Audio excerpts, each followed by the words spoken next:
औरत का जिस्म इख्तियार करते ही उसने मुझे रोक कर कहा, बाहर मत जाना। और मेरे दिल पर एक खौफ सा तारी हो गया। इंसानी चीख की भयानक आवाज ने मेरी आसाब को हिलाकर रख दिया।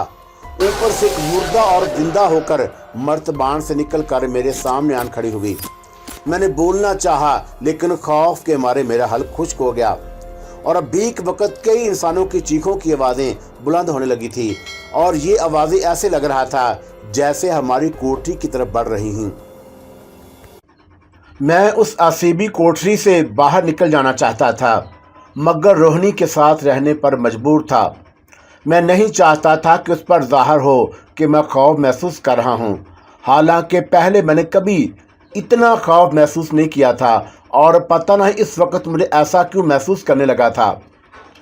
रोहिणी कोठरी के कोने की तरफ गई और अंधेरे में मुझे वहां कोने में मिट्टी का एक बड़ा मिट नजर आ रहा था और जिसके ऊपर किसी ने पत्थर की सिल रख दी थी। मिट्टी का ये मिट ऐसा था जैसे कि पुराने ज़माने में लोग देहात में अनाज रखने के लिए घरों में इस्तेमाल करते थे। रोहिणी ने मिट के ऊपर रखी हुई सिल को एक तरफ हटाया और मालूम नहीं उस वक्त ऐसा क्यों महसूस हुआ होगा, लेकिन मुझे अपने चेहरे पर बाएं रुखसार पर किसी के गर्म सांस महसूस हुआ और फिर मुझे ऐसे लगा जैसे किसी ने मेरी गर्दन पर अपने गीले लजलजे होंठ रख दिए हों। मैं इतना डर गया कि चीख मारकर कोठरी से भाग उठा और शमशान घाट के चबूतरे के पास आकर सहमी हुई आंखों से कोठरी की तरफ देखने लगा कि कोई असीबी शायद मेरे पीछे नहीं आ रही। मैंने रोहिणी को फिजा में तैरते हुए अपनी तरफ आते देखा और बारिश हो रही थी। रोहिणी मेरे पास आकर एक लम्हे के लिए रुकी। उसने बड़ी सख्ती से मेरा बाजू पकड़ा और मुझे अपने साथ उड़ाते हुए वहां से शहर की तरफ ले गई। वो बड़ी तेजी से उड़ रही थी और चंद सेकंड में मथुरा शहर में आ गई। सामने एक पुराने मंदिर की ऊंची दीवार थी और जिसके ऊपर एक दरख्त झुका हुआ था। दरख्त के गिर्द मिट्टी का चबूतरा बना हुआ था और उस वक्त वहां कोई नहीं था। रोहिणी मुझे वहां लेकर बैठ गई। उसने डांटते हुए कहा कि तुम चीख मारकर वहां से क्यों भागे थे। मैंने कहा कि मुझे अपने चेहरे पर किसी का गर्म सांस लगा और फिर किसी शय ने अपने गीले होंठ मेरी गर्दन पर रख दिए। शेरवान, मैं उस वक्त तक तुमसे अलग नहीं होना चाहती जब तक मुझे इस बात का यकीन नहीं हो जाता कि तुम्हारी जिंदगी दुश्मन पुजारी रघु से महफूज हो गई है।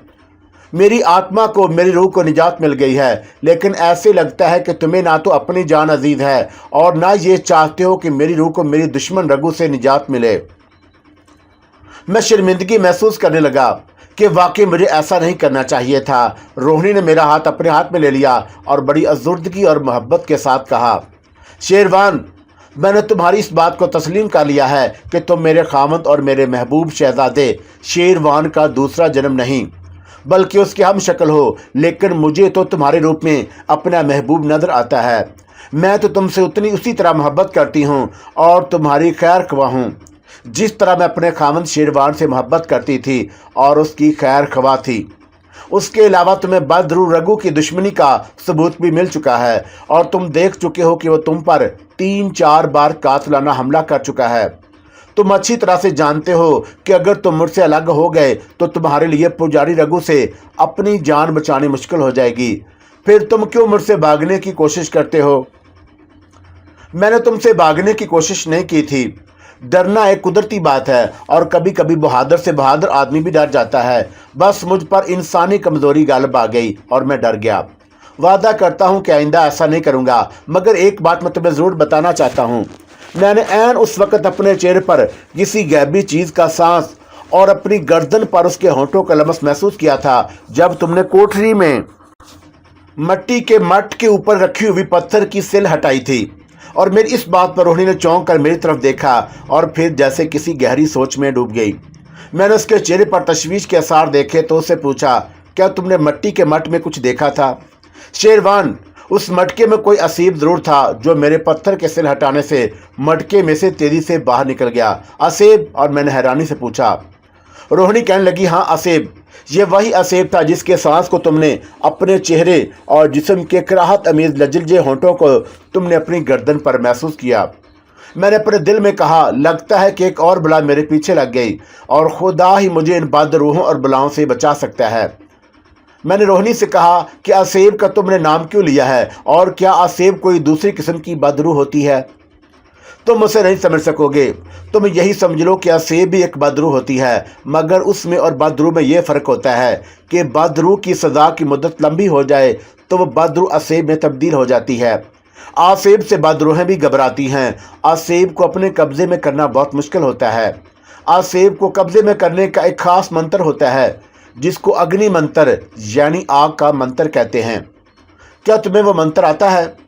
रोहिणी ने कहा, और आज तक ये मंत्र हिंदुस्तान में सिर्फ 2-4 मंत्रियों को ही मालूम हो सका है, और वो भी इस मंत्र के राज को मरने के बाद अपने साथ ही ले गए। वो कोई बहुत बड़ा मंत्री था जिसने शमशान घाट के मटके में से इस असेब को कैद किया हुआ था, जो मेरे पत्थर के सिर सरकाने के बाद मटके में से बाहर निकल गया। मैंने डरते डरते पूछा, और क्या ये असेब था जिसने मेरी गर्दन पर अपने गीले होंठ लगाए थे? हाँ, जब ये असेब बंद मटके में से बाहर निकला तो मैंने उसकी सांस की धीमी फुंकार ऐसी आवाज़ सुनी थी, और ये असेब मुझे नुकसान पहुंचा सकता था, लेकिन उसने मुझे कुछ नहीं कहा। मगर मैं इस बात पर परेशान हूँ कि असेब तुम्हारे पास आकर क्यों रुक गया, और उसने तुम्हारी गर्दन पर अपने गीले होंठ क्यों रख दिए थे। मुझे फिक्र हुई कि कहीं असेब ने मुझे अपना निशाना बनाने के लिए तो नहीं चुन लिया, और जब मैंने उसका जिक्र रोहिणी से किया तो वह कहने लगी, मेरा नहीं ख्याल कि ये असेब तुम्हें नुकसान पहुंचाने के इरादे से तुम्हारे पास आया था। अगर ऐसी बात होती तो वह तुम्हें नुकसान पहुंचा चुका होता, और तुम इस वक्त मेरे सामने ना होते, बल्कि खुदा जाने ज़मीन के अंदर कौन सी दुनिया में पहुंच गए होते। मैंने पूछा कि क्या ये किसी मर्द का असेब था या किसी औरत का?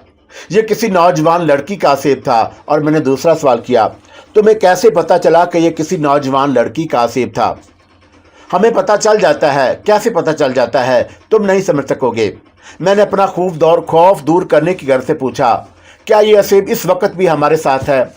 मैं उस असेब को नहीं देख सकती, और असेब सिर्फ उन मंत्रियों को ही दिखाई देता है जिनके पास असेब का मंत्र हो, या फिर उन लोगों को नजर आ जाता है जिनको असेब खुद अपनी मर्जी से ये पुरअसरार मंत्र बता दे। मैंने रोहिणी से कहा कि तुमने तो उस असेब को किसी बड़े मंत्री दुश्मन की कैद से रिहाई दिलाई है, और उसे उसी तरह मटके से आज़ाद कराया है जिस तरह मैंने तुम्हें मर्तबान खोलकर पुजारी रघु की कैद से आज़ाद कराया था। और इस एतबार से तो असेब को तुम्हारा शुक्रगुजार होना चाहिए। रोहिणी कहने लगी कि असेब कभी किसी इंसान के दोस्त नहीं बनते, लेकिन अगर किसी के दोस्त बन जाएं तो फिर उनसे अच्छा दोस्त और कोई नहीं हो सकता।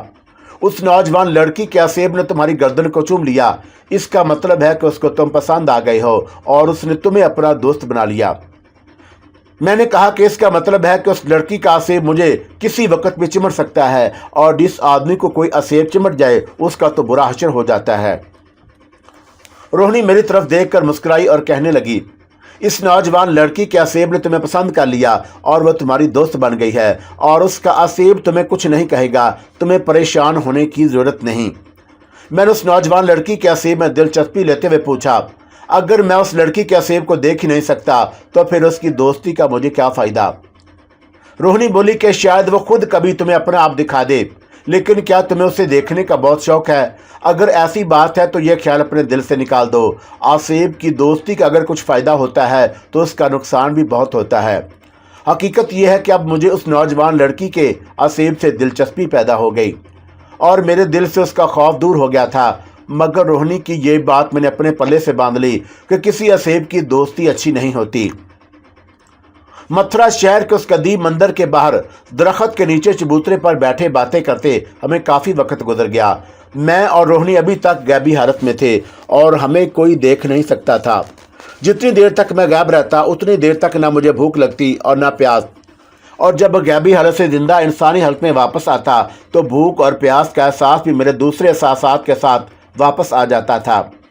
मैंने रोहिणी से कहा कि सुल्ताना, हम कब तक यहीं बैठे रहेंगे, और हमें आज का दिन और कल का दिन भी इसी शहर में गुजारना है, क्योंकि पुजारी रघु की बदरू की यात्रा कल रात से शुरू होने वाली है। मेरा ख्याल है कि क्यों ना हम किसी अच्छे से होटल में ये वक्त गुजारें। रोहिणी हंसकर बोली, तुम जिंदा इंसान हो और तुम लोगों को अपने आराम और सैश का ज़रूर ख्याल आ जाता है। हम ना आराम करें तो काम भी अच्छी तरह से नहीं कर सकते। मुझे कोई एतराज़ नहीं, चलो शहर के किसी होटल में चलते हैं। हिंदुस्तान को आज़ादी मिले अभी 2-4 साल ही गुजरे थे, और मथुरा शहर में भी अभी ना तो अपनी इतनी आबादी बढ़ी थी और ना 5 स्टार किस्म के होटल ही तामीर हुए थे। हमने परवाज करते हुए शहर के ऊपर एक चक्कर लगाया और हमें मथुरा रेलवे स्टेशन के करीब एक होटल की इमारत दिखाई दी। रोहिणी ने कहा कि ये होटल मुझे अच्छा लगता है, चलो नीचे उतरते हैं।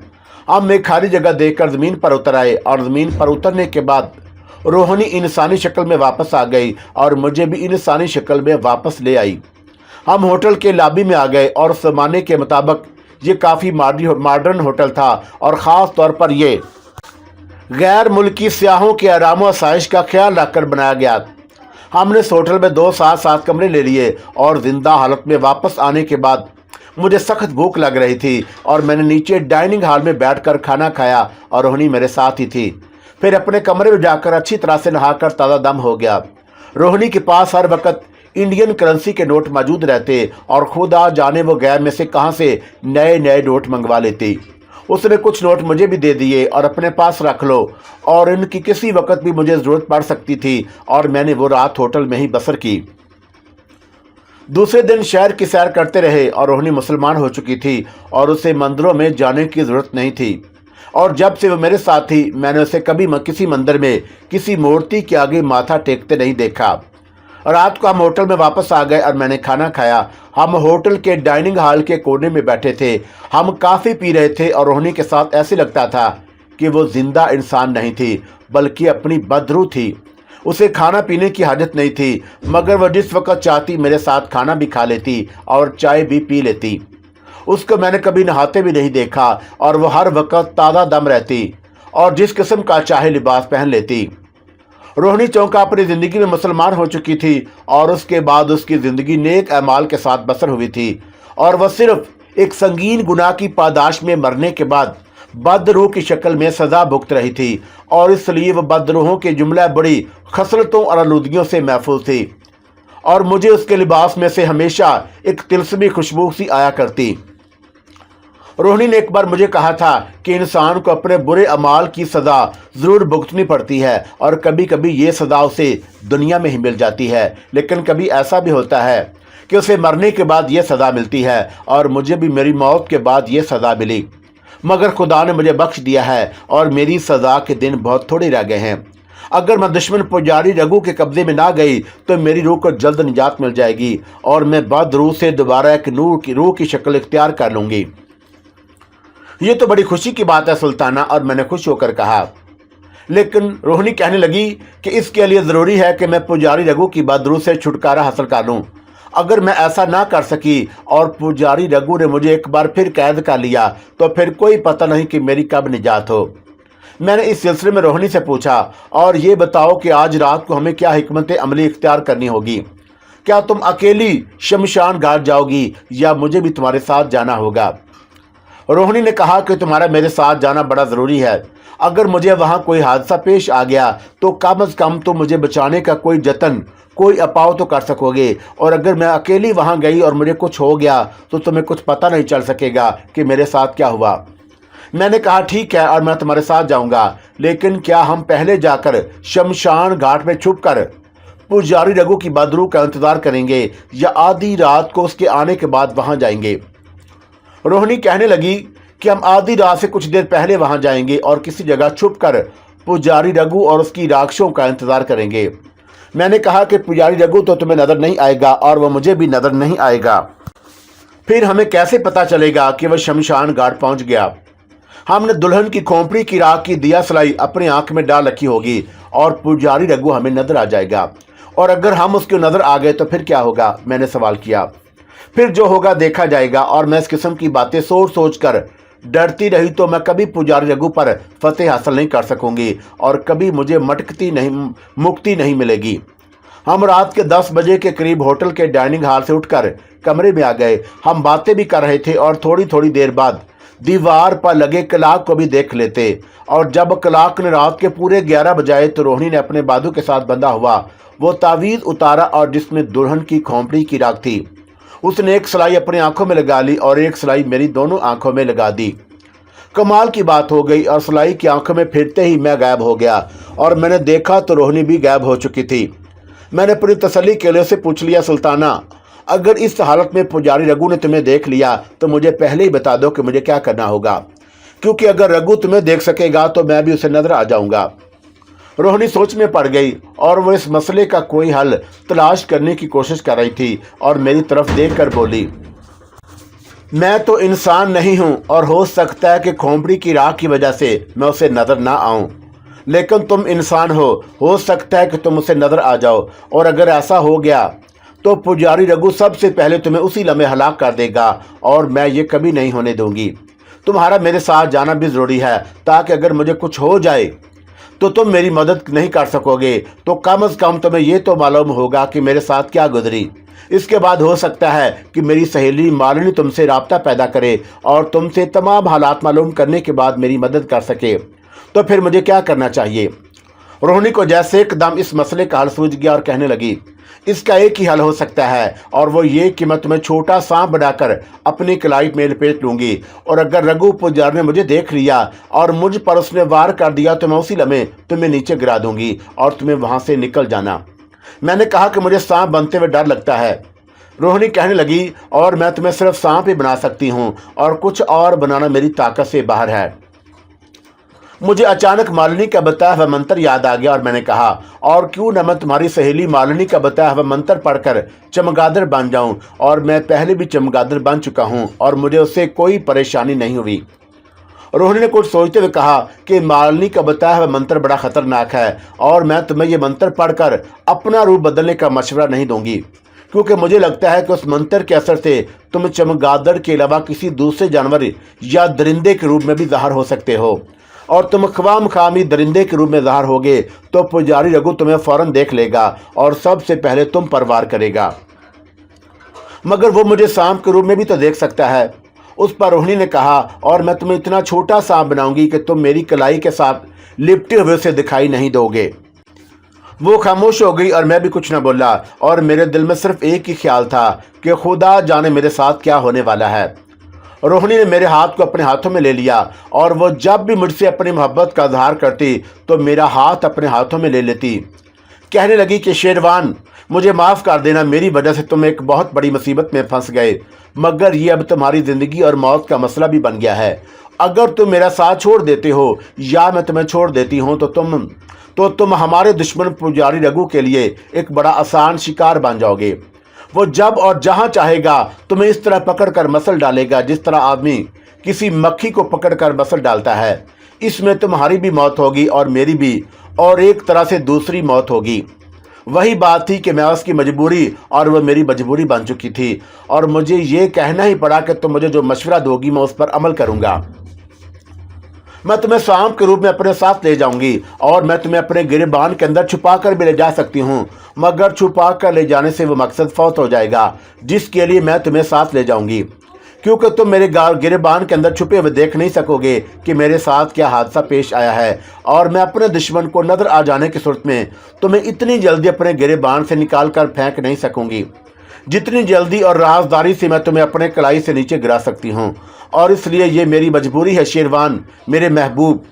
मैंने कहा कि मैं इसे मानता हूँ सुल्ताना, लेकिन मुझे एक बात बताओ कि मुझे सांप से इंसानी रूप में दोबारा कौन वापस लाएगा?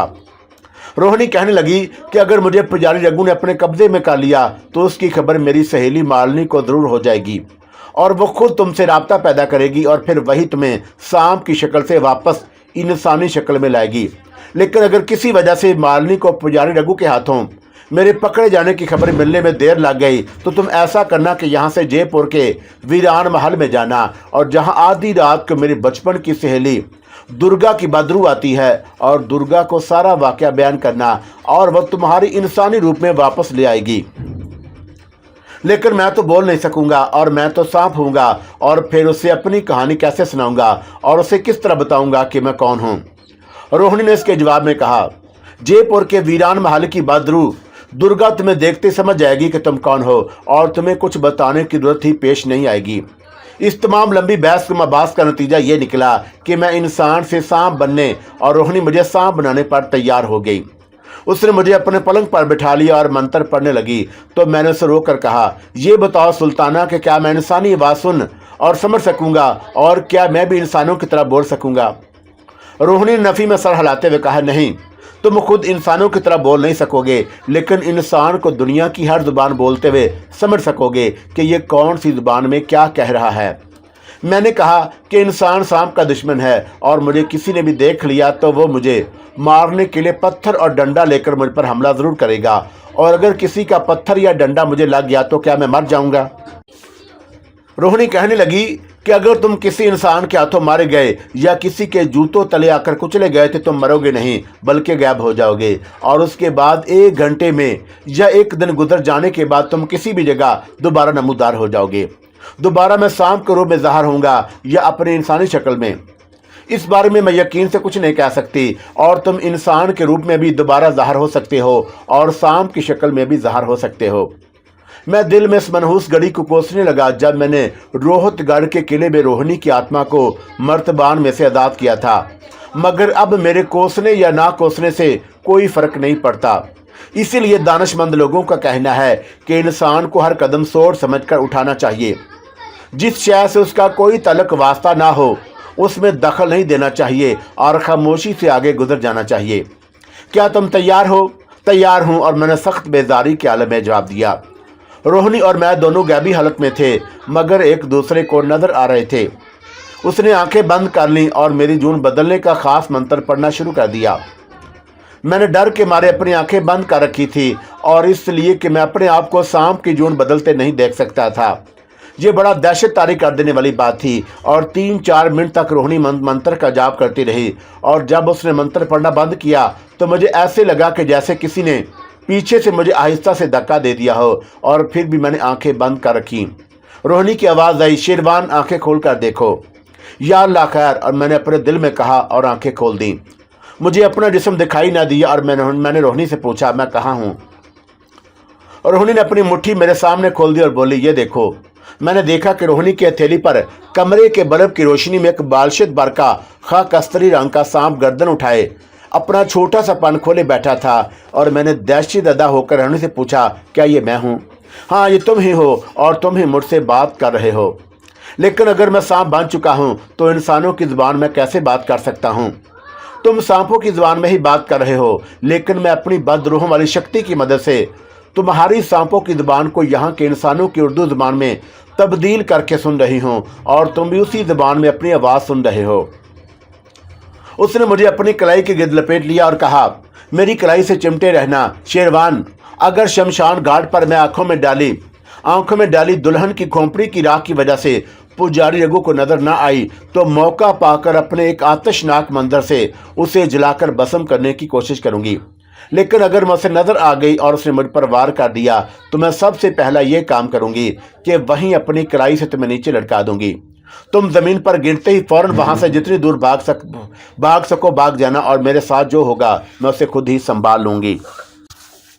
मेरे ऊपर हदायत और शरायत का टोकरा फेंक दिया गया था, मगर मैंने बड़े सब्र और हौसले के साथ उन सारी शर्तों और हदायत को सुना और उन्हें अपने दिल पर नक्श कर लिया, क्योंकि उन पर अमल करने में ही मेरी ज़िंदगी थी और उनसे गफलत बरतने में मेरी मौत। और रोहिणी पलंग पर से उठकर होटल की खुली खिड़की के पास गई, और ये अमाउस की रात थी। हिंदुओं के अकीदे के मुताबिक अमाउस की रात सबसे तारीक और अंधेरी रात होती है। आसमान पर तारे निकले हुए थे, चांद नहीं निकला हुआ था, और मैं रोहिणी की कलाई से लिपटा हुआ और मैं उसका सारा जिस्म देख रहा था। मैं गर्दन घुमाकर अपनी सांप वाला जिस्म भी देख रहा था, और मुझे यकीन नहीं आ रहा था कि मैं आदमी से छोटा सा खाकस्तरी रंग का सांप बन गया हूँ। उसे संस्कृत जुबान में काया क्लिप कहते हैं, और मेरा वाकई काया क्लिप हो गया हुआ था। रोहिणी खिड़की पर चढ़कर खड़ी हो गई, और ये उस होटल की दूसरी मंजिल थी। रोहिणी ने खिड़की में से छलांग लगा दी और वो नीचे गिरने की बजाय हवा में उड़ने लगी। खिड़की से बाहर आते ही 2-3 मंजिलें और बुलंद हो गई और मथुरा शहर के पूर्व की जानब रुख कर लिया।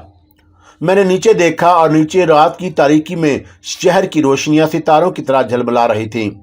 रोहिणी अंधेरे में शहर की झिलमिलाती रोशनियों के ऊपर उड़ती हुई शहर के पूर्व की तरफ आ गई, और यहाँ नीचे रोशनियां नहीं बल्कि अंधेरा छाया हुआ था। और रोहिणी ने मुझसे मुखातब होकर कहा, शेरवान, हम पुराने शमशान घाट के ऊपर आ गए हैं और मैं नीचे आने लगी हूँ। तुम ठीक हो ना?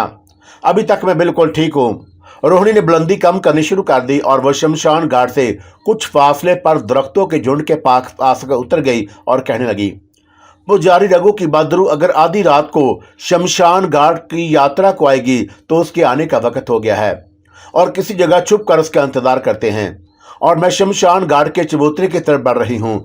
अब तुम खामोश रहना। और मैंने इसलिए खामोशी इख्तियार कर ली और कोई जवाब ना दिया। मुझे हर हालत में अपनी जान अजीज थी और रात वाकई बहुत अंधेरी, तारीक और डरावनी थी। मगर उस अंधेरे में भी मैं रोहिणी को देख रहा था और वहां पर मौजूद हर शय भी धुंधली धुंधली नजर आ रही थी। और रोहिणी संभल संभल कर कदम उठाती शमशान घाट के चबूतरे की तरफ बढ़ रही थी। इर्द गिर्द सन्नाटा छाया हुआ था और चिता के चबूतरे और शमशान घाट की पुरानी कोठरी के दरमियान जरा हटकर घना दरख्त था। और रोहिणी कहने लगी, मैं इस दरख्त में छुपकर पुजारी रघु की बदरूह का इंतजार करूंगी। और वह जमीन से बुलंद होते हुए दरख्त की घनी शाखों में आकर दरख्त के एक दो शाखे पर टांगे लटकाकर बैठ गई। और वहां से शमशान का चबूतरा और पुरानी कोठरी दोनों दिखाई दे रही थी। और ये वही पुरानी कोठरी थी जिसके अंदर वो पुराना मटका था जिसकी पत्थर की सल हटाकर रोहिणी ने नौजवान लड़की के आसेब को आज़ाद किया था, और जिसके सांस को मैंने अपने चेहरे पर महसूस किया था, और जिसने मेरी गर्दन को अपने गीले होंठों से चूमकर मेरे बदन पर कपकपी तारी कर दी थी। मैं रोहिणी की कलाई से लिपटा बिल्कुल खामोश था और मेरा ज़हन इंसानी ज़हन ही की तरह सोच रहा था और इस तरह महसूस कर रहा था कि जिस तरह मैं इंसानी शक्ल सूरत में महसूस किया करता था। दरख्त की जिस चाक पर रोहिणी बैठी थी वहां से नीचे चिता का चबूतरा और पुरानी कोठरी साफ नजर आ रही थी। रोहिणी ने बड़ी धीमी आवाज में कहा, दुर्गा ने बताया था कि पुजारी रघु की बदरूह के आने से पहले उसके मुहाफिज 4 राक्षस शमशान घाट पर आते हैं। और मैंने सरगोशी में पूछा, क्या हम उन्हें नहीं देख सकेंगे? हमने अपनी आंखों में जिस राख की सिलाई डाली हुई है वो हमें उन राक्षसों को दिखा देगी। रोहिणी ने जुमला पूरा ही किया था कि अचानक जिस दरख्त पर हम बैठे थे वो आहिस्ता आहिस्ता लड़ना शुरू हो गया। और रोहिणी ने खामोश सरगोशी में कहा, खामोश, राक्षस आ रहे हैं। और दरख्त थोड़ी देर लड़ते रहने के बाद साकत हो गया और उसके बाद ऐसा गहरा सन्नाटा छा गया कि मुझे रोहिणी के सांस लेने की आवाज़ सुनाई नहीं दे रही थी। और उस सन्नाटे में दूर से ऐसी आवाज़ें आने लगी जैसे बहुत सी बिल्लियाँ रो रही हों, और करीब आते आते ये आवाज़ें औरतों के रोने और बयान करने की आवाज़ों में तब्दील हो गईं। फिर ये आवाज़ें भी दूर होते होते खामोश हो गईं और अचानक चिता के चबूतरे के चारों कोनों पर आग के 4 शोले बुलंद हुए और फिर ये शोले धुएं के सतूनों में बदल गए और गायब हो गए। और रोहिणी ने मुझे अपने मुंह के करीब करते हुए सरगोशी में कहा, 4 राक्षस आ गए हैं और अब वो मनहूस पुजारी रघु आने वाला है। रोहिणी की हदायत के मुताबिक मैं चुप था और मेरी निगाहें नीचे कुछ फासले पर चिता के वीरान चबूतरे पर जमी हुई थीं। इतने में ऐसी आवाज़ सुनाई दी जैसे दूर कहीं बड़े जोर की आंधी चली हो, और यह आवाज़ करीब आते आते मक्खियों की बिनबनाहट बन गई और जैसे हमारे दरख्त के गिर्द चक्कर लगाने लगी। मैं समझ गया कि मनहूस पुजारी रघु को हमारी मौजूदगी का इल्म हो गया है और हमारी खैर नहीं। रोहिणी को उसने दोबारा अपने काबू में करना है, लेकिन वो मुझे जिंदा नहीं छोड़ेगा। लेकिन कुछ ही देर के बाद मक्खियों की बिनबनाहट की आवाज़ें भी गायब हो गईं और दूसरे ही लम्हे एक चीख की आवाज़ सुनाई दी। चीख की आवाज़ ऐसी थी जैसे किसी को ज़िबा करते वक्त उसकी आखिरी चीख हो। और रोहिणी ने मुझे कलाई पर से उतार कर अपनी मुट्ठी में बंद कर लिया और पहले से भी ज़्यादा धीमी सरगोशी में कहा, जब मैं तुम्हें नीचे गिराऊं तो फौरन फरार हो जाना। मैं अपना छोटा सा सांप का सर रोहिणी की उंगलियों में से बाहर निकालकर देख रहा था और रात की तारीकी और सन्नाटा और ज़्यादा गहरा हो गया। चीख की आवाज़ ने मुझ पर भी एक लम्हे के लिए लर्जा तारी कर दिया और इतने में 4 लंबे बालों वाली स्याह फाम औरतें चिता के चबूतरे के चारों कोनों में नमूदार हुईं। उन औरतों के स्याह जिस्मों पर भी बाल उगे हुए थे और वह बिन मानस लगती थी और जोर जोर से सर हिला रही थी। और फिर वो एकदम बुत बनकर हाथ सीने पर बांध कर खड़ी हो गईं। अब तारीकी में एक तरफ से ऐसी दहशतनाक आवाज़ सुनाई दी जैसे किसी मगरमच्छ ने फुंकार मारी हो, और उसके साथ ही हमारा दुश्मन मनहूस पुजारी रघु का तख्त नमूदार हुआ और तख्त को 4 स्याह फाम हबशियों ने उठाया हुआ था। तख्त पर एक कुर्सी रखी थी और कुर्सी पर पुजारी रघु एक हाथ में असा लिए जर्द लिबास में बैठा था और उसका सर मुंडा हुआ था और आंखों में ऐसी चमक थी जैसे अंगारे दहक रहे हों। मैंने उसे पहचान लिया। स्याह फाम हबशियों ने तख्त चिता के चबूतरे पर रख दिया। पुजारी रघु तख्त पर से उतरकर चबूतरे पर आकर खड़ा हो गया और उसने अपनी दहकती हुई आंखों से चारों तरफ देखा और एक लम्हे के लिए बिल्कुल साकत होकर खड़ा रहा और फिर चबूतरे से उतरा और पुरानी कोठरी की तरफ चलने लगा। स्याह फाम हबशी औरतें दौड़कर उसके दाएं बाएं हो गई और फिर दो हबशी औरतों को कोठरी के दरवाजे के दोनों तरफ अदब से खड़ी हो गई और पुजारी रघु कोठरी में चला गया। रोहिणी ने आहिस्ता से मुझसे कहा कि उसे हमारी मौजूदगी का इल्म नहीं हुआ और मुझे यकीन है कि मुझके सामने गई तो वो मुझे देख भी नहीं सकेगा। और मैंने भी सरगोशी में कहा और रोहिणी कुछ सोच समझ कर कोई कदम उठाना। और रोहिणी ने मुझे सख्ती से कहा तुम मत बोलो। मैं खामोश हो गया और रोहिणी ने शायद पुजारी रघु पर वार करने का फैसला कर लिया था। उसे यकीन हो गया था कि शायद उसने दुल्हन की खोपड़ी के जो राख आंखों में डाली हुई है वो काम कर गई है और वो पुजारी रघु को नजर नहीं आएगी। कुछ कुछ मुझे भी ऐसा यकीन हो रहा था क्योंकि पुजारी रघु के पास बेपनाह जादुई ताकत थी और वह अपनी ताकत की वजह से हमारी मौजूदगी महसूस कर सकता था, मगर वो ऐसा नहीं कर सका था। अगर उसे हमारी मौजूदगी का ज़रा भी एहसास हो जाता तो फौरन हम पर हमला कर देता। रोहिणी दरख्त से आहिस्ता आहिस्ता नीचे आ गई और मैं उसकी मुट्ठी में था और उसकी उंगलियों के दरमियान से अपनी सिरी बाहर निकाले देख रहा था। रोहिणी आहिस्ता आहिस्ता उस कोठरी की तरफ चलने लगी और जिसमें से थोड़ी देर पहले पुजारी रघु दाखिल हुआ था। दोनों हबशी औरतें कोठरी के बाहर दोनों जानब सर झुकाए खड़ी थी और रोहिणी उनके करीब से होकर गुजर गई, मगर उनमें से कोई भी रोहिणी को न देख सकी और रोहिणी ने मुंह ही मुंह में कुछ मंत्र पढ़ना शुरू कर दिया और वो कोठरी में दाखिल हो गई। कोठरी में एक ताक था और जिसमें खोपड़ी के प्याले में दिया जल रहा था और मैंने खौफ के मारे अपना सर रोहिणी की उंगलियों में जरा नीचे कर लिया और मैं सिमट गया। मैंने भी देखा और रोहिणी ने भी देखा कि कोठरी बिल्कुल खाली पड़ी थी और हमारे सामने थोड़ी देर पहले पुजारी रघु उस कोठरी में दाखिल हुआ था, मगर अब वो अंदर नहीं था और कोठरी में ना कोई रोशनदान था और ना कोई खिड़की। और फिर खुदा जाने वो मनहूस पुजारी कहाँ गायब हो गया। कोठरी खाली देखकर रोहिणी भी कुछ घबरा सी गई और वह जल्दी से मुड़ी और कोठरी से बाहर निकल आई। जैसे ही वह बाहर आई एक बिजली सी चमकी और सामने पुजारी रघु खड़ा था और उसकी आंखों से चिंगारियां फूट रही थीं। उसने गरज कर कहा, रोहिणी मैं तेरी तलाश में था और तू खुद ही मेरी जाल में आ गई, अब तो बचकर नहीं जाएगी। रोहिणी ने मंत्र पढ़कर पुजारी की तरफ जोर से फूंक मारी, मगर अय्यार पुजारी होशियार हो चुका था और वह पलक झपकते में गायब हो गया। और फिर ऐसी खौफनाक आवाजें आने लगी जैसे हाथी चिंगार रहे हों, शेर दौड़ रहे हों और सांप फूंकार रहे हों। रोहिणी ऊंची आवाज में मंत्र पढ़ पढ़ कर फूंक रही थी, मगर लगता था कि पुजारी रघु को उसकी जिद से निकल चुका था और उसकी क़यामत के दिल दहला देने वाली चीखों की आवाज़ों में बिजली कड़की और अचानक जहां रोहिणी खड़ी थी उसके इर्द गिर्द आग के शोले बुलंद होने लगे। पुजारी रघु की गिर्द गरजदार आवाज एक बार फिर बुलंद हुई, रोहिणी अब तू मेरी कैद में है और तुझे अब कोई नहीं बचा सकता और तेरे मंत्र मुझ पर कोई असर नहीं करेंगे। हमारे इर्द गिर्द आग की चार दीवारी खड़ी हो गई थी और रोहिणी ने घबराहट में मुझसे कहा, शेरवान भाग कर जान बचाओ। और उसके साथ ही उसने मुझे आग की दीवार के ऊपर से पीछे की जन्म छाल दिया और मैं रोहिणी की मुट्ठी से निकलकर शोलों की दीवार से दूर जाकर झाड़ियों में आकर गिरा। झाड़ी में गिरते ही मैं जितनी देर तेज रेंग सकता था रेंग कर दौड़ने लगा और मेरा रुख मथुरा शहर की तरफ था। ये मेरी खुशकिस्मती थी कि पुजारी रघु को मैं नजर नहीं आया, वरना मैं वहां से जान बचाकर नहीं निकल सकता था। पुजारी रघु मुझे आसानी से हलाक कर सकता और दुल्हन की खोपड़ी की राख ने मुझे उसकी निगाहों से छुपा लिया था, मगर रोहिणी को ना छुपा सकी। और उसकी शायद ये वजह हो सकती है कि रोहिणी एक बदरू थी और एक बदरू अगर दूसरी बदरू से ताकतवर हो तो वह दूसरी को गैबी हालत में भी देख लेती है। पुजारी रघु की बदरू बदी के मामले में बहुत ताकतवर थी। उसने शायद रोहिणी को उसी वक्त देख लिया था जब वो चिता के चबूतरे पर अपने तख्त से उतर कर एक पल के लिए साकत हो गया था। वो कोठरी में इसलिए दाखिल हुआ कि रोहिणी उसके पीछे जरूर आएगी। कोठरी में जाकर वो गायब हो गया और जब मैं और रोहिणी कोठरी में गए तो कोठरी खाली थी और हम पुजारी रघु की तलाश में बाहर आ गए। बाहर पुजारी रघु रोहिणी को पकड़ने के लिए अपना तिलस्मी जाल बिछा चुका था। चुनाचा उसके बाद रोहिणी उसके जाल में फंस गई, लेकिन उसने मुझे आग की दीवार के ऊपर से उछाल कर बचा लिया।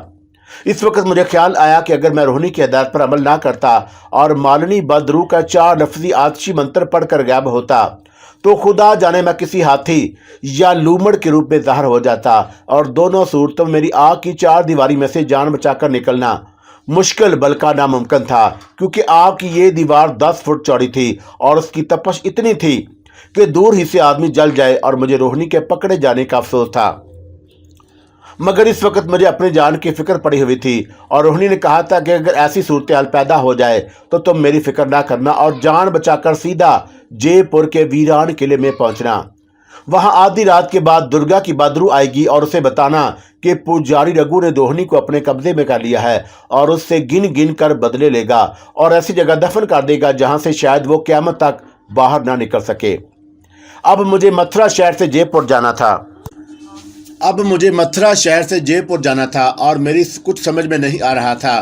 एक छोटे से सांप की हैसियत से मैं ये तवील सफ़र कैसे तय करूँगा और उसमें कोई शक नहीं कि इंसानों की तरह देख सकता था, इंसानों की तरह सोच सकता था और मुझे सर्दी गर्मी का एहसास नहीं था। मगर मैं गैबी हालत में नहीं था और लोग मुझे देख सकते थे और सांप और इंसान की दुश्मनी शायद अज़ल से चली आ रही है और आदमी जहाँ किसी सांप को देखता है उसे मारने दौड़ता है। दूसरी मुश्किल ये थी कि मैं सिर्फ रेंग सकता था और इंसानों की तरह चल नहीं सकता था और इंसानों की तरह ट्रेन में सवार होकर जयपुर नहीं पहुंच सकता था। मुझे सांप की तरह रेंग रेंग कर मथुरा शहर से जयपुर पहुंचना था और जो इस हालत में मुझे एक नामुमकिन बात दिखाई दे रही थी। मुझे तो ये भी पता नहीं था कि जयपुर की तरफ कौन सी सड़क जाती है।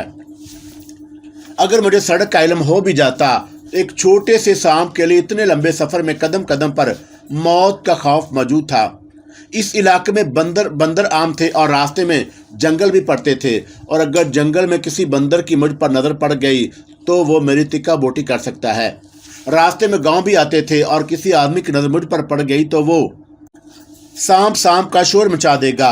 लोग लाठियां पकड़कर मेरे पीछे दौड़ेंगे और मुझे मार कर ही दम लेंगे। मेरे लिए मथुरा से जयपुर तक कदम कदम पर मौत मुंह फाड़े खड़ी थी और मैं शमशान घाट के इलाके से निकल आया था। अब एक खेत की मेंढ पर मथुरा शहर के दूर से दिखाई देने वाली रोशनियों की तरफ देख रहा था। समझ में नहीं आता था कि क्या करूं और मेरे लिए रेलवे स्टेशन का रास्ता मालूम करना ही मुश्किल था। मैं इंसानों की आवाज़ में बोलकर किसी को अपना दुखड़ा नहीं सुना सकता था और मैं सिर्फ फुंकार सकता था, सीटी बजाकर बात कर सकता था और रोहिणी इसीलिए मेरी ज़ुबान समझ लेती थी कि वो एक बदरू थी और बदरूहें दुनिया के तमाम कीड़े मकोड़ों की भी बोली समझ लेती हैं। मेरे साथ यही एक सहूलत थी कि मैं अंधेरे में भी देख सकता था और सांप अंधेरे में भी देख सकते हैं, लेकिन मुझे उसका कोई फ़ायदा नहीं था क्योंकि मुझे मालूम ही नहीं था कि कौन सा रास्ता रेलवे स्टेशन को जाता है और मुझे ये भी इल्म ना था कि अगर मैं रेलवे स्टेशन पहुंच भी गया तो ट्रेन में कैसे सवार होऊंगा और स्टेशन पर तो रोशनियां होंगी और वहां तो लोग मुझे एक आसानी से देख लेंगे और मुझे एक सेकंड में कुचल देंगे। और रोहिणी ने एक और बड़ी खौफनाक बात कही थी। उसने कहा था कि अगर तुम्हें किसी ने कुचल दिया, मार दिया तो तुम मरोगे नहीं बल्कि गायब हो जाओगे और गायब होने के 1 घंटे या 1 दिन के बाद या तो अपनी असली शक्ल में ज़ाहिर हो जाओगे या फिर दोबारा सांप की शक्ल में ज़ाहिर होगे। मैं इन परेशान ख्यालात में उलझा खेतों में से रेंगता हुआ एक मैदान में निकल आया और मैंने गर्दन उठाकर एक जनब देखा। मुझे कुछ फासले पर रेलवे सिग्नल के सुर्ख बत्ती नजर आई और मैंने सोचा कि अगर मैं रेलवे लाइन पर पहुंचकर रेलवे की पटरी के साथ साथ अपना सफ़र शुरू कर दूं तो एक न एक दिन जयपुर पहुंच जाऊंगा। मगर सवाल ये था कि मुझे कैसे पता चलेगा कि ये रेल की पटरी जयपुर की तरफ ही जाती है। मथुरा से जयपुर जाते हुए रास्ते में आगरा का बड़ा शहर आता है और वहां से जयपुर के लिए रेलवे लाइन बदलनी पड़ती है। अगर बिल फर्ज महाल मैं आगरा तक पहुंच भी जाता हूं तो मुझे कौन बताएगा कि फलां रेलवे लाइन से जयपुर की तरफ जाती है और मैं सख्त मुश्किल में फंस गया था। मेरी अकल जवाब दे गई और सिर्फ एक खुदा का सहारा ही था और मैं दिल ही दिल में उसे मदद की दुआएं मांग रहा था। झाड़ियों, सरकंडों और सूखी घास में रेंगते रेंगते आखिर में सिग्नल की सुर्ख बस्ती के करीब पहुंच गया। रेलवे लाइन ज़मीन से ऊंची थी और मैं ऊपर आ गया और मैंने देखा कि मेरी बाएं जनब दूर मथुरा रेलवे स्टेशन की रोशनियां झलमला रही थी और दाएं जनब रेल की पटरी दूर तक चली गई थी। मैंने आसमान पर निगाह डाली और तारों की मदद से ये मालूम करने की कोशिश की कि पश्चिम यानी जनूब किस तरफ है, क्योंकि मथुरा से शमाल की जानब दिल्ली था और जनूब की तरफ आगरा, जहां से मशरक की जानब जयपुर के लिए रेलवे लाइन बदलती थी। अगर दिन का वक्त होता तो मुझे सूरज से अंदाज़ा हो जाता कि शमाल जनूब किस तरफ है, मगर रात के वक्त कुछ पता नहीं चल रहा था। आखिर मैंने यही फैसला किया कि किसी जगह छुप कर मुझे सूरज के निकलने का इंतज़ार करना चाहिए। रेलवे लाइन के साथ साथ जंगली झाड़ियां दूर तक चली गई और मैं एक झाड़ी में घुस कर बैठ गया। सोचने लगा कि मैं वह कहाँ से चला था और कहाँ आ गया हूँ, क्या था और क्या हो गया हूँ, और मेरे आबाओ अजदाद में से भी किसी ने तसव्वुर तक नहीं किया होगा कि वो इंसान से सांप बन जाएगा। खुदा का शुक्र है कि मेरा जहन इंसानों की तरह काम कर रहा था और मुझे अपने बचपन के बम्बई वाले दोस्त जमशेद का ख्याल आ गया। अगर वो मुझे इस आलम में देख भी ले तो उसे कभी यकीन तो क्या ख्याल भी नहीं आ सकता कि ये छोटा सा सांप झाड़ी में सिमर कर बैठा हुआ है, ये उसका दोस्त फिरोज है। लेकिन मैं इस चक्कर में फंस चुका था और मैंने अपनी हमाकत से बदरूहों के छत्ते को छेड़ दिया था और अब बदरूहें मेरे पीछे पड़ चुकी थीं। अगर मेरा जहन भी सांप का जहन हो गया होता तो मुझे सुबह के इंतजार की कोफत ना उठाना पड़ती, क्योंकि सांपों को कुदरत ने वक़्त के एहसास की असलाहियत ना होने के बराबर दी है। यही वजह है कि सांप सर्दियों के मौसम में अपने बिल में पड़े पड़े सुकून से गुजार देते हैं और उन्हें वक़्त के गुजरने का ज़्यादा एहसास नहीं होता। मगर मेरा ज़हन इंसान का ज़हन था और मुझे वक़्त के एक एक पल के गुजरने का एहसास हो रहा था। और थोड़ी थोड़ी देर बाद मैं झाड़ी में से निकलकर आसमान पर बिखरे हुए तारों को देख लेता कि सुबह हुई है या नहीं।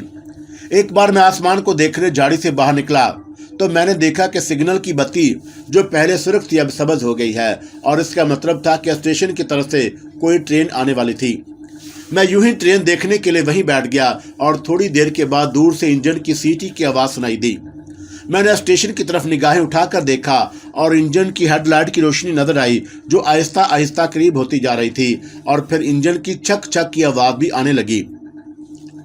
अभी इंडिया में डीजल ट्रेनों का रिवाज नहीं हुआ था और कोयलों से चलने वाले इंजन चलते थे और मुझे ज़मीन की थरथराहट महसूस हुई। ट्रेन करीब आ गई और मैं जल्दी से झाड़ियों में घुस गया और इंजन शोर मचाता हुआ धड़धड़ाता ज़मीन को हिलाता तेजी से गुजर गया और फिर ट्रेन गुजरने लगी। ज़मीन की इतनी थरथराहट मैंने इंसान के रूप में ट्रेन गुजरते वक्त कभी महसूस नहीं की थी। ट्रेन गुजर गई और शोर और थरथराहट आहिस्ता आहिस्ता ख़त्म हो गई और एक बार फिर रात का सन्नाटा छा गया। आखिर खुदा खुदा करके आसमान पर दिन का उजाला नमूदार होना शुरू हो गया और कुछ देर के बाद सूरज तुलू हो गया। सूरज के तुलू होने के बाद रेलवे पटरी पर आ गया और सूरज की तरफ देखकर अंदाजा लगा लिया कि जनूब का रुख किस जानब है, और मुझे मालूम हुआ कि रात को जो ट्रेन गुजरी थी वो जनूब की तरफ ही जा रही थी और आगरा शहर भी उसी तरफ था। चुनाचा मैं रेलवे की पटरी के साथ साथ जनूब के रुख पर चल पड़ा और मुझे एहसास नहीं था कि मैं कितनी देर तक रेंगता रहा, और इतना ज़रूर देख लिया था कि मैं मथुरा शहर से काफ़ी दूर निकला था। पहले मेरे दोनों जन्म खेत थे और अब जंगलाती इलाका शुरू हो गया। आखिर मैं रेंगते रेंगते थक गया और सूरज आसमान पर काफ़ी ऊपर आ चुका था। धूप निकली हुई थी और मैं ज़रा दम लेने के लिए एक झाड़ी में घुस कर बैठ गया। कुंडली मारकर बैठा था और अपना छोटा सा सर नीचे किया हुआ था। पता नहीं 15 मिनट गुजरे से कि 1 घंटा गुजर गया और मुझे 2 आदमियों की बातें करने की आवाज़ सुनाई दी। आवाज़ करीब आ रही थी और शायद ये आदमी रेलवे की पटरी के साथ साथ चले आ रहे थे, और जब वो करीब आए तो मुझे उनकी गुफ्तगू सुनाई देने लगी। एक आदमी दूसरे से कह रहा था कि यहाँ कुछ है, और दूसरे ने कहा कि मुझे भी ऐसे लग रहा है, और पहले की आवाज़ आई, बड़ा अनमोल कीड़ा लगता है। और मैं भी ये सोच ही रहा था कि ये कौन लोग हो सकते हैं और किस अनमोल कीड़े की बात कर रहे हैं। अचानक मुझे बीन की आवाज़ आने लगी और मैं फ़ौरन समझ गया कि ये सपेरे हैं और इन्होंने मेरी बू सूंघ ली है। अब मुझे पकड़ना चाहते हैं, और मैंने वहाँ से भागने की कोशिश की तो मुझे महसूस हुआ कि मैं ख्वाहिश के बावजूद भाग नहीं सकता। भागने को मेरा जी नहीं चाहता, और बीन की आवाज़ ने मुझ पर एक जनून की कैफियत तारी कर दी। मेरा सहन ज़रूर इंसान का था, लेकिन मेरा जिस्म सांप का था, और सांप के कान नहीं होते बल्कि वो अपने जिस्म के मसामों से सुनता है। और मेरे जिस्म के मसामों पर बीन की आवाज़ का असर होने लगा और मेरा जी बेख्तियार झूमने को चाह रहा था। बीन की लय तेज होती जा रही थी और मेरा सर अपने आप ऊपर को हो गया और छोटा सा फन भी खुद ब खुद खुल गया, और मैं बीन की आवाज़ पर झूमने लगा। और उसकी थोड़ी देर बाद मुझे ऐसे लगा जैसे कोई छड़ी से झाड़ी की शाखों को इधर उधर हटा रहा है, और मैं समझ गया कि यह सपेरा है और मुझे पकड़ने की कोशिश कर रहा है। मैं उसके चुंगल से निकलकर भाग जाना चाहता था, मगर मेरे जिस्म ने मेरा हुक्म मानने से इनकार कर दिया। वो बीन की आवाज़ पर उसी तरह झूम रहा था, और बीन की आवाज़ ने मुझ पर जादू सा कर दिया। आखिर वही हुआ जिसका मुझे डर था। बीन की आवाज़ पर मस्त होकर मैं झाड़ी से बाहर निकल आया और मैंने देखा कि एक सपेरा बैठा बीन बजा रहा है और दूसरा उसके पास बैठा है। उसने पटारी खोल कर सामने रखी हुई थी और उसके हाथ में कपड़ा है। और जैसे ही मैं झूमता हुआ जाली से बाहर निकला, दूसरे आदमी ने मुझ पर कपड़ा फेंका और हाथ से पकड़ कर उठा लिया और पटारी में डालकर पटारी का मुंह बंद कर दिया। ये एक मुसीबत पर दूसरी मुसीबत नाज़िल हो गई, मगर मैं मजबूर था और सिवाय सब्र करने के और कुछ नहीं कर सकता था।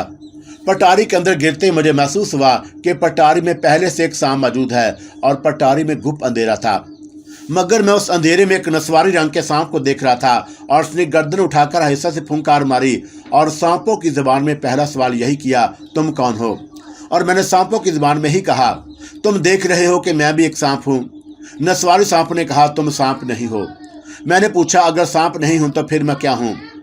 तुम इंसान हो और तुम्हें किसी ने जादू के जोर से सांप बना दिया है।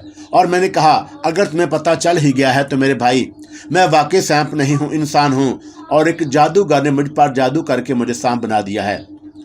नस्वारी सांप ने पूछा कि तुम रेल की पटरी के पास क्या कर रहे थे? मैंने कहा कि मैं जयपुर अपने मुर्शिद के पास जाना चाहता था, क्योंकि वही जादू का असर खत्म करके मुझे फिर से सांप की जून से इंसान की शक्ल में वापस ला सकते हैं। नस्वारी सांप बोला, और जयपुर तो यहाँ से बहुत दूर है और तुम तो वहाँ नहीं पहुँच सकते। बस मैं इतनी परेशानी में झाड़ी में छुप कर बैठा था कि जयपुर कैसे पहुँचूंगा कि सपेरे ने अपनी बीड़ से मुझे मस्त करके पकड़ लिया। तुम्हारा पकड़े जाना तुम्हारे हक में अच्छा साबित हुआ, ये तुम कैसे कह सकते हो?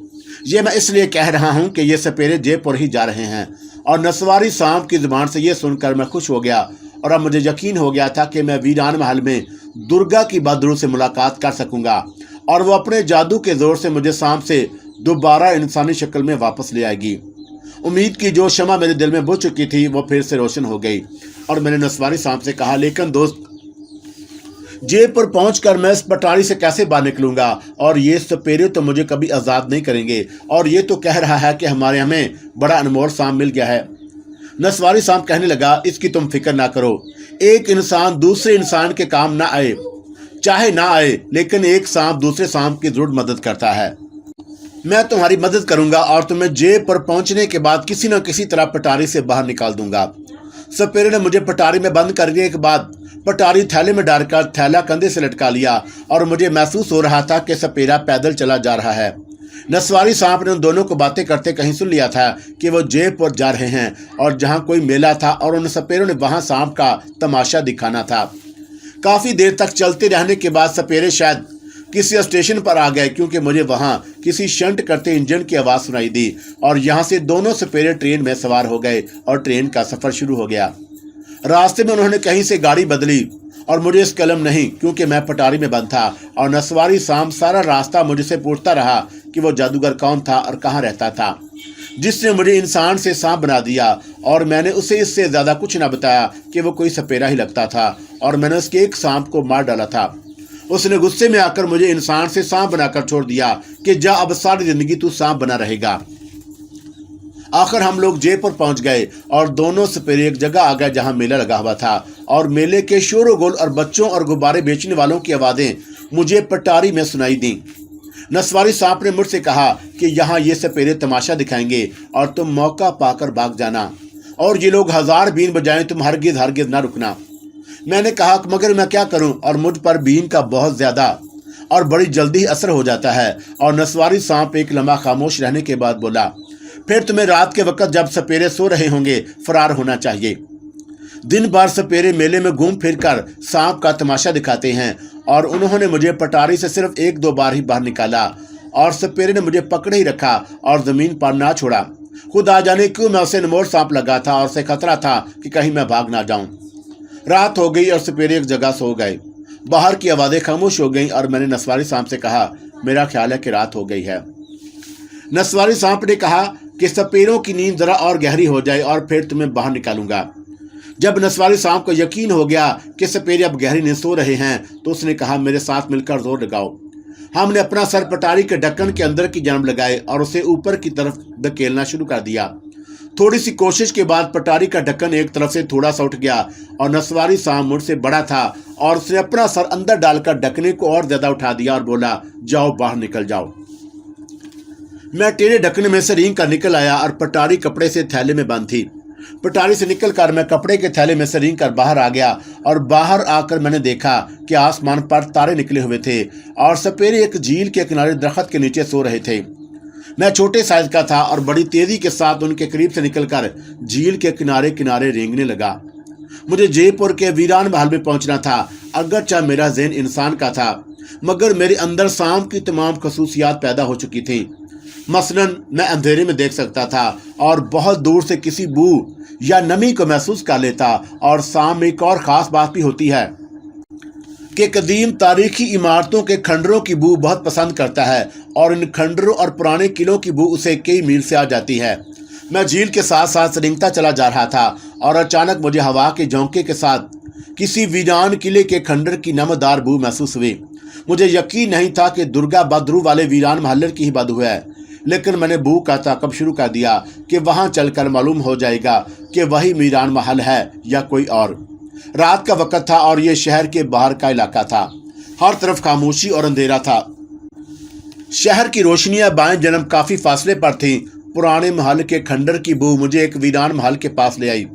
मैंने देखा कि महल के बाहर चौकीदार पहरा दे रहे थे और मैं फौरन उसे पहचान लिया। ये दुर्गा बदरू का सीबी महल ही था जो भारत के महकमा आसार कदीमा की तहवील में था। मैं महल में दाखिल हो गया और मैं रास्ते से वाकिफ था। रोहिणी की बदरू मुझे किसी राहदारी से लेकर दुर्गा बदरू के तहखाने में ले गई थी और मैं उस राहदारी में आ गया और हर तरफ हू का आलम था।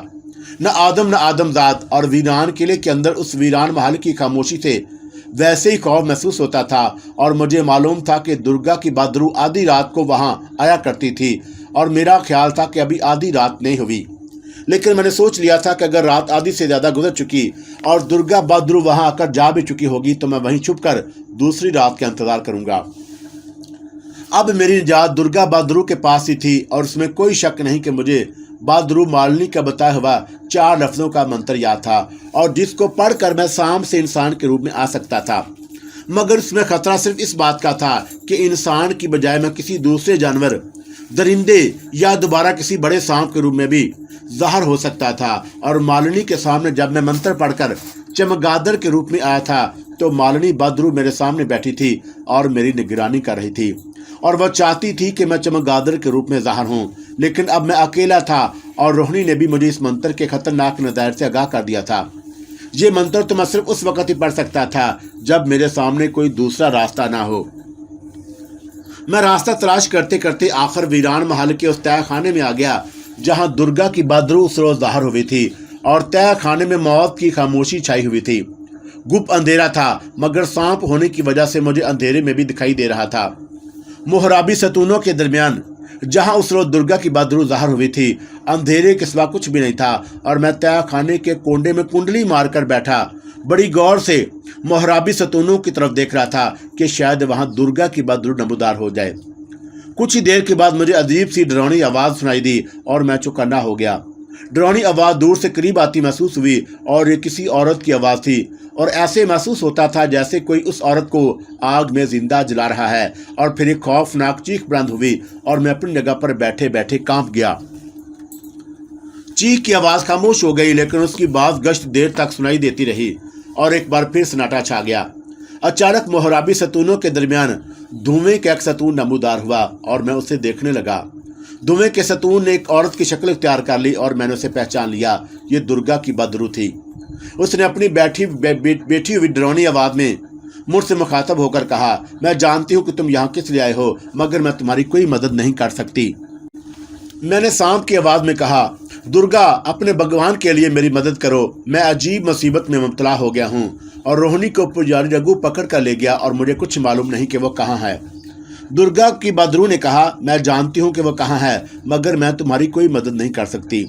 और मैंने उसकी मिन्नत करते हुए कहा, दुर्गा तुम रोहिणी की बचपन की सहेली हो और रोहिणी ने मुझे ख़ास तौर पर कहा था कि अगर उसको पुजारी रघु अपने कब्जे में कर ले तो मैं तुम्हारे पास आकर तुम्हें सारे वाक़यात बयान कर दूँ।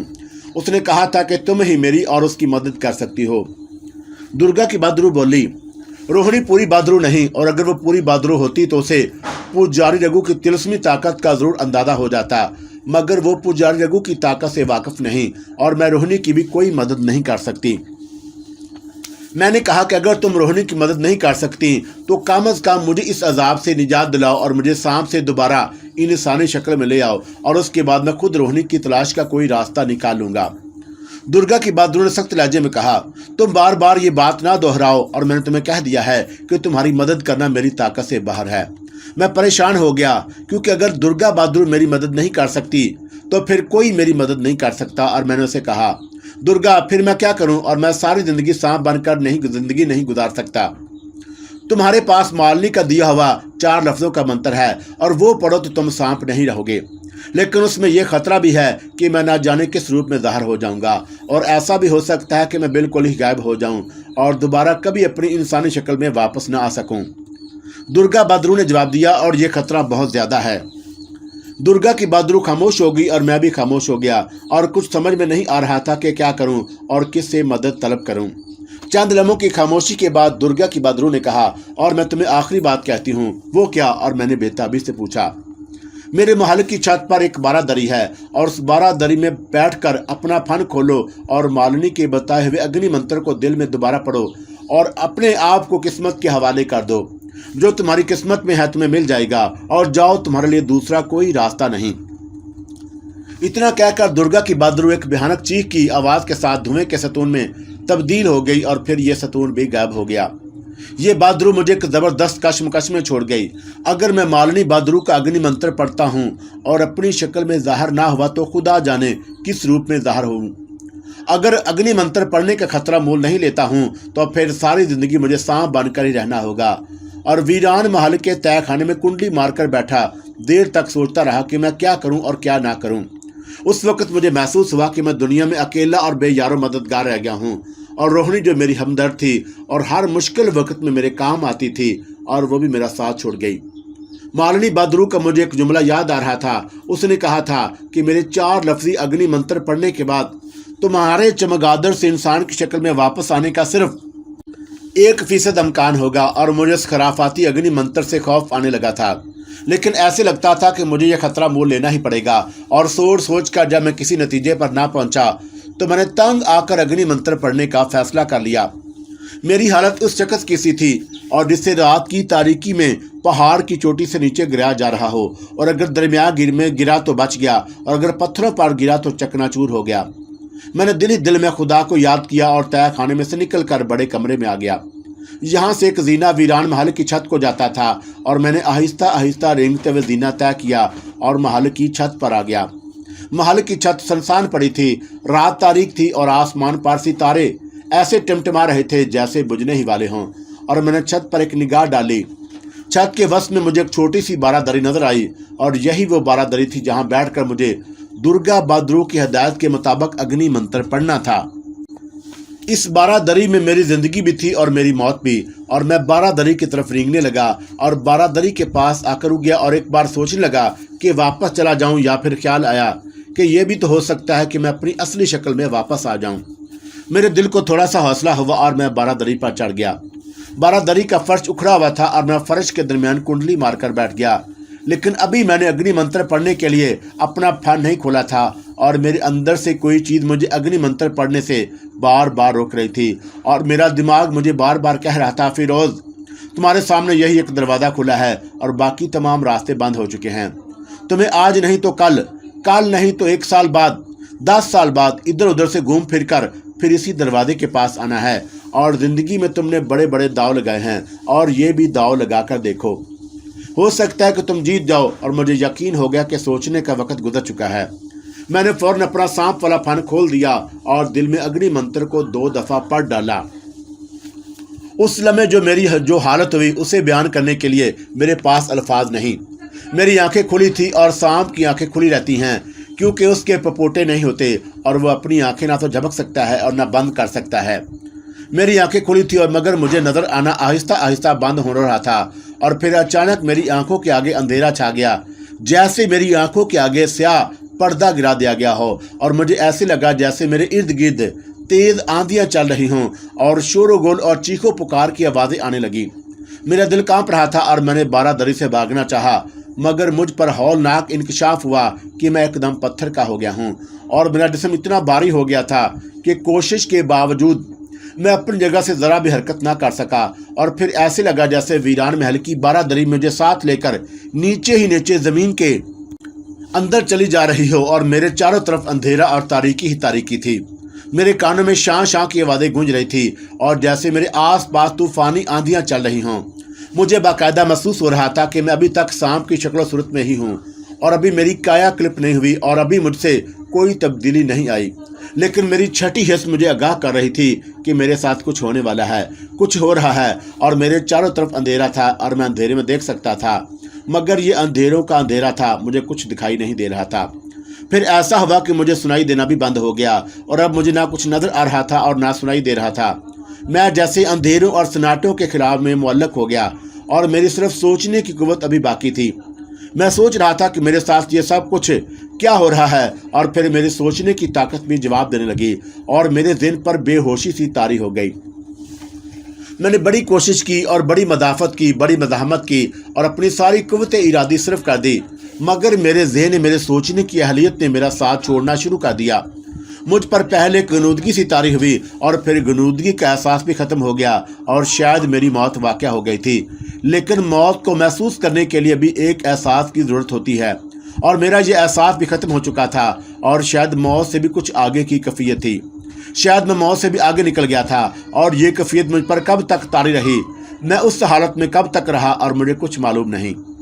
जब मैं अपने होशो हवास में आया तो सबसे पहले जो तब्दीली मैंने महसूस की वो ये थी कि मैं अपनी इंसानी शक्ल में वापस आ चुका हूँ और ये मेरे लिए खुशी का इंतहाई मकाम था और मैं पूरी तरह होश हवास में था। मैं किसी सख्त चीज़ पर बिल्कुल सीधा लेटा हुआ था और मेरे चारों तरफ गुप अंधेरा था। अब जबकि मैं चौंका सांप नहीं रहा था, इसलिए अंधेरे में देख नहीं सकता था और ये मालूम नहीं कर सकता था कि मैं कहाँ हूँ। और अग्नि मंत्र पढ़ने के बाद मैं खुशकिस्मती से अपनी इंसानी शक्ल में वापस आ गया था, मगर मैं किस जगह नमूदार हुआ था ये मुझे इल्म नहीं था और मैं यही मालूम करना चाहता था।